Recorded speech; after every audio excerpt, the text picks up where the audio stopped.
उत्तर प्रदेश के I love Mohammad और I love Mahadev poster विवाद को लेकर योगी सरकार के ऊर्जा मंत्री सोमेंद्र तोमर ने बड़ा बयान दिया। उन्होंने कहा कि इस विवाद में दो अलग अलग सोच सामने आती हैं। एक सोच सभी को साथ लेकर चलने की बात करती है, जबकि दूसरी कट्टरता को बढ़ावा देती है, जिसे किसी भी सूरत में बर्दाश्त नहीं किया जाएगा। मंत्री सोमेंद्र तोमर ने मुजफ्फरनगर के विकास भवन में आयोजित एक प्रेस वार्ता में ये बात कही। उन्होंने कहा, सनातन धर्म ने हमेशा उन लोगों को अपने साथ जोड़ा है जिन्हें विश्व में कहीं और स्थान नहीं मिला, लेकिन अगर कोई कट्टरता फैलाने या माहौल बिगाड़ने का प्रयास करेगा तो योगी सरकार ऐसे तत्वों के खिलाफ सख्त से सख्त कार्रवाई करेगी। उन्होंने आगे कहा कि जो लोग प्रदेश में अराजकता फैलाने की कोशिश करेंगे उनके खिलाफ उत्तर प्रदेश पुलिस, विशेष रूप से मुजफ्फरनगर पुलिस ऐसी कठोर कार्रवाई करेगी कि भविष्य में कोई भी ऐसी घटनाओं को अंजाम देने की हिम्मत ना करे। प्रेस वार्ता में मंत्री ने जीएसटी में कटौती को लेकर भी बात की। उन्होंने कहा, नवरात्रों की शुरुआत के साथ ही प्रधानमंत्री नरेंद्र मोदी ने देशवासियों को बड़ा तोहफा दिया। जीएसटी की 4 स्लैब प्रणाली को घटाकर 2 स्लैब कर दिया गया। दैनिक उपयोग की वस्तुएं जैसे दूध, पनीर आदि पर जीएसटी को 5% और कुछ क्षेत्रों में 0% किया गया। 28% की स्लैब को घटाकर 18% किया गया। उन्होंने बताया कि सरकार किसानों, युवाओं, चिकित्सा और शिक्षा क्षेत्र के लिए लगातार प्रयास कर रही है। जीएसटी कटौती की जानकारी को जन जन तक पहुंचाने के लिए जन जागरूकता अभियान चलाया जा रहा है। मंत्री ने योगी सरकार की उपलब्धियों का जिक्र करते हुए कहा कि पहले उत्तर प्रदेश को बीमारू राज्य कहा जाता था, लेकिन आज योगी जी के नेतृत्व और प्रधानमंत्री जी के मार्गदर्शन में उत्तर प्रदेश 44 क्षेत्रों में नंबर 1 पर है। उन्होंने जोर देकर कहा कि योगी सरकार प्रदेश में शांति और विकास के लिए प्रतिबद्ध है। कट्टरता और अराजकता फैलाने वालों के खिलाफ कठोर कार्रवाई जारी रहेगी। पोस्टर विवाद को लेकर मंत्री ने स्पष्ट किया कि सरकार किसी भी तरह की हिंसा या कट्टरता को बर्दाश्त नहीं करेगी। उन्होंने कहा, एक सोच सबको साथ लेकर चलने की है, जबकि दूसरी सोच समाज में तनाव पैदा करती है। मंत्री ने लद्दाख सहित अन्य क्षेत्रों में उठने वाले मुद्दों पर भी काम करने का भरोसा दिलाया। उन्होंने कहा कि सरकार हर चुनौती का सामना करने को तैयार है। मैं देश के यशस्वी प्रधानमंत्री माननीय मोदी जी का विशेष रूप से धन्यवाद करते हुए, क्योंकि 2014 से लगातार देश ही नहीं, विश्व के सबसे लोकप्रिय नेता आदरणीय प्रधानमंत्री मोदी जी ने एक देश को बांधने के एक सूत्र में पिरोने का काम किया। एक राष्ट्र एक कार्ड के नाम से सभी का राशन कार्ड एक हो, पूरे देश में लागू हो। हम लोग वन ग्रिड वन नेशन, पूरे देश में एक ही ग्रिड के माध्यम से हम सारी एनर्जीज को जोड़े। इसी तरह से एक राष्ट्र एक कर, पूरे देश में एक ही कर प्रणाली हो। यह देश के यशस्वी प्रधानमंत्री के द्वारा वो कार्य जो देश के सभी सम्मानित नागरिकों से जुड़े हुए हैं। नवरात्रों की जैसी ही शुरुआत हुई, त्योहारों का एक बड़ा उपहार देते हुए माननीय प्रधानमंत्री जी ने जीएसटी की दरों में 2 ही स्लैब यानी 5% और 18% जो पहले 4 थे वो खत्म करते हुए जो आम आदमी से जुड़े हुए विषय हैं, हमारे चिकित्सा, शिक्षा, इन सबसे जुड़े हुए विषयों पर 5%, जैसे तंबाकू, पान मसाला, लग्जरी सामान जैसे कसिनो है, एसयूवी है, 40% कर लगाया गया। ये आम जो हमारे आम जनमानस है उन पर भी ये बोझ घटेगा। और मुझे ये भी बताते हुए खुशी है कि जब मैं व्यापारियों की बात करूं तो सरल रजिस्ट्रेशन, तेज रिफंड, 90% ऑटो अप्रूव और रिस्क आधारित कंप्लायंस से एमएसएमई, निर्यातकों और श्रम प्रधान क्षेत्रों को मजबूती मिलेगी। ये राजस्व वृद्धि में भी दरें कम होने के बावजूद, यदि मैं वित्त वर्ष 2025 की बात करूं तो जो जीएसटी संग्रह है वो 22.08 लाख करोड़ के रिकॉर्ड स्तर पर पहुंचा है। कर आधार का विस्तार 2017 में जहां 65 लाख हमारे करदाता थे, उन करदाताओं की संख्या 2025 में लगभग 1.5 करोड़ से अधिक हो गई है जीएसटी लगाकर। और मुझे यह भी खुशी है बताते हुए कि देश 11वीं अर्थव्यवस्था से छोटी अर्थव्यवस्था बना है।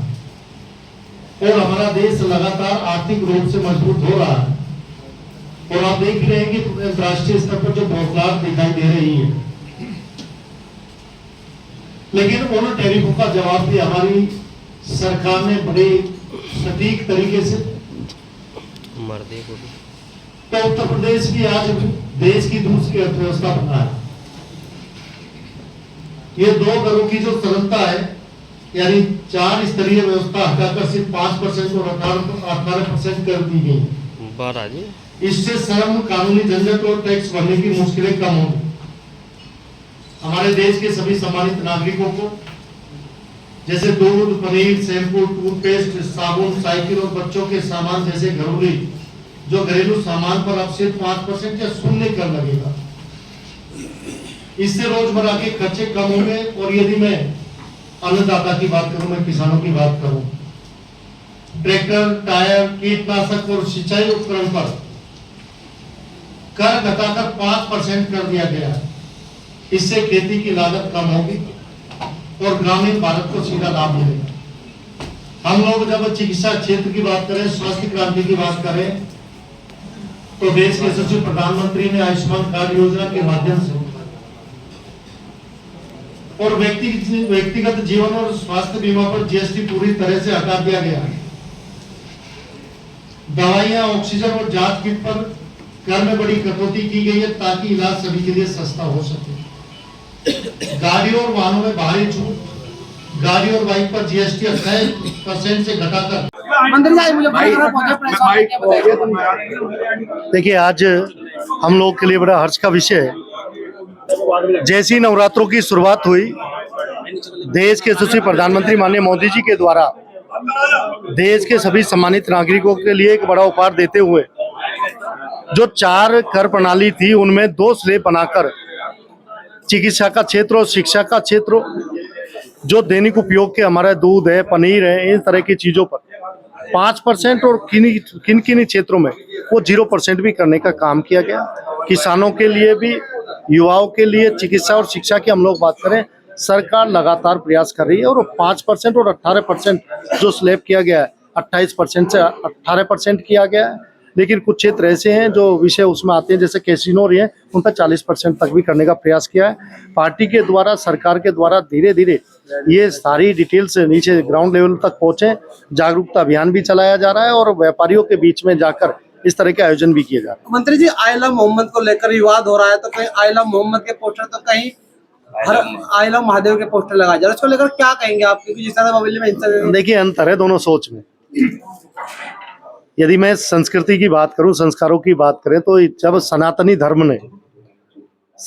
धर्म में हमेशा, यदि हम हिंदुस्तान की बात करते हैं, तो देश के अंदर जब किसी धर्म को कहीं पर विश्व में स्थान नहीं मिला, तो सनातन धर्म ने हमेशा उनको अपने साथ जोड़कर आगे चलने का काम किया। लेकिन ऐसी कट्टरता और माहौल बिगाड़ने का प्रयास यदि कोई करेगा, तो ये योगी जी की सरकार है।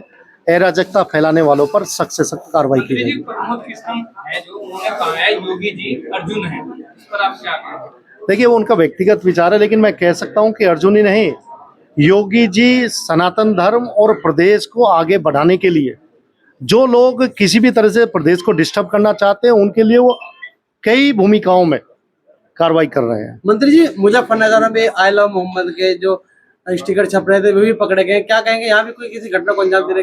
यदि कोई कट्टरता फैलाने का, इस तरह की हिंसा फैलाने का काम करेगा, तो प्रदेश की पुलिस, मुजफ्फरनगर की पुलिस सख्ती से कार्रवाई करेगी कि भविष्य में सोचे ना इस तरह घटना करने का। जमीयत उलेमा हिंद के जो नेता है वे कह रहे हैं कि जो एक तरफा कार्रवाई हो रही, जब आई लव मोहम्मद वालों पे कार्रवाई हो रही, तो आई लव महादेव। मैंने पहले ही ये कहा कि दोनों सोच में अंतर है। एक सोच सबको साथ चलने की बात करती है और कट्टरता कहीं पर भी सहन नहीं की जाएगी। लद्दाख में जो हो रहा है उसको लेकर क्या कहेंगे? सरकार कार्रवाई कर रही है, जहाँ भी कोई विषय आएगा कार्रवाई करेंगे। पोस्टर से प्यार झलकने लगा, बीजेपी वाले कह रहे हैं आई लव योगी, और अखिलेश यादव के लिए सपा वाले कह रहे हैं, क्या कहेंगे? I love PDA. मैंने कहा, देखिए, हम लोग तो पहले ही योगी जी प्रदेश को, जहाँ पहले बीमारू राज्य था, आज योगी जी के नेतृत्व में, माननीय प्रधानमंत्री जी के निर्देशन में हमारा उत्तर प्रदेश लगातार, आज 44 क्षेत्र ऐसे जिनमें उत्तर प्रदेश नंबर 1 पर है। आज देश की दूसरी अर्थव्यवस्था उत्तर प्रदेश बना है, तो हम लोगों का नेतृत्व करने वाले योगी जी हैं, उन्हें तो सब लोग प्यार करते ही। ठीक है, धन्यवाद। मंत्री व्यापार अपनी राय हमें कमेंट में ज़रूर बताएं और ऐसे ही लेटेस्ट अपडेट्स के लिए हमारे चैनल रॉयल बुलेटिन को लाइक, शेयर और सब्सक्राइब करना ना भूलें।